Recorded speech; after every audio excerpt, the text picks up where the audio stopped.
In their drive eastward, German armour had brushed aside or destroyed large numbers of Soviet tanks.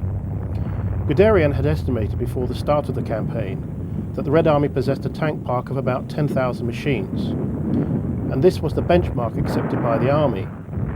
However, it was becoming all too clear that this figure was much too small, and that the real figure was in excess of some 20,000 tanks. Hitler later stated to Guderian that had he known Russian tank strength to have been as large, he would have seriously reconsidered his decision to invade Russia. Numbers, though, did not equal quality. By far and away, the bulk of Soviet armour was obsolete. Most of the designs dated back to the early 30s, drawing heavily on foreign designs. What the newsreels show the most of are wrecked and burning T26s, T28s, T37s, and light tanks of the BT series. None mounted a gun larger than 45mm, and all had thin armour. The short-barrelled 50mm gun of the Panzer Mark III and the short 75mm gun of the Panzer IV had no difficulty destroying these tanks, and the footage herein shows large numbers of these tanks destroyed and on fire. Even the 20mm cannon of the Panzer II light tank and the 37mm gun on the Panzer 38T had no difficulty taking out these light Soviet designs. Even the large and impressive T35 multi-turreted tank seen here was highly vulnerable to German fire.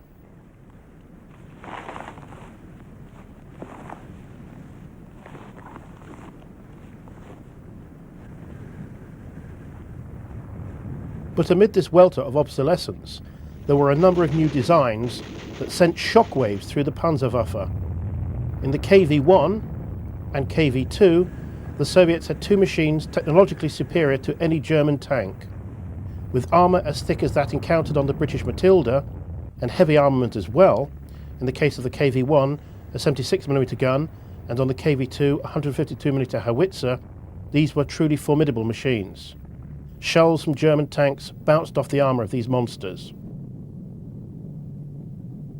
But it was the T34 that made the greatest impression. Fast, weighing some 26 tons, with well-sloped heavy armour, and carrying a 76mm gun, it came as a revelation to the German tankers. Luckily, it was only available in small numbers and poorly employed. The T34 being examined here is the earliest model, coming off the production line in 1940. As in France, when dealing with the heavily armoured British and French tanks, the 88mm flak gun was found to be able to deal with the new Soviet tank designs.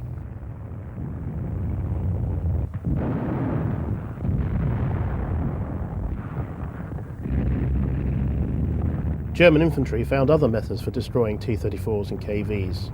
Satchel charges were placed on the Soviet machines, although this required great nerve, as a soldier had to run up to the tank in order to deposit the charge on the engine deck or wedge it below the turret overhang. Such methods were quite often the only fallback in the absence of an effective anti-tank gun, the 37mm gun proving totally useless, as it was unable to penetrate the Soviet tank's armour. It was only with the launch of Operation Typhoon, the German offensive to capture Moscow, in late September 1941, that the T-34 became a real threat to the panzers. With the onset of the Rasputitsa, a period of rains before the start of winter, and which turned Russian roads into quagmires, the German panzers sank up to their axles because of their narrow tracks, whereas the T-34 coped with the conditions because theirs were much broader. At Midzensk on the 4th of October, T-34s operated in large numbers for the first time, inflicting heavy casualties on the Panzer IIIs of the 4th Panzer Division. Guderian was later to comment that it was at the Battle of Midzensk that for the first time the vast superiority of the T-34 became plainly apparent to the Germans.